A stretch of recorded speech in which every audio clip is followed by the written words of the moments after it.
4 दिवसापूर्वी सकाळी 6:30च्या सुमारास आमच्या पेशंटची तब्येत डाऊन झाली। आमचा पेशंट आम्ही जगताप हॉस्पिटलला सकाळी 6:30 वाजता आणला।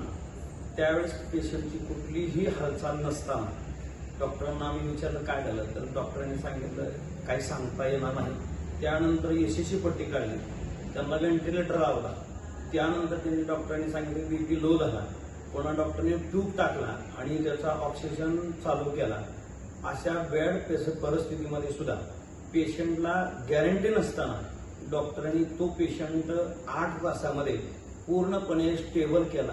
पूर्णपणे त्या पेशंटला दुसऱ्या दिवशी लिक्विड प्यायला दिलं आणि आज 4थ्या दिवसानंतर त्या पेशंटला पूर्णपणे टेबल करून आम्हाला डिस्चार्ज दिलेला आहे। ह्या जगताप हॉस्पिटल करकम या ठिकाणी आमच्या करकम परिसरातील बऱ्याचशाच पेशंटचा फक्त प्रवासामुळे जो जीव जात होता ती जगताप हॉस्पिटलमुळे जीवदान मिळायला लागलं।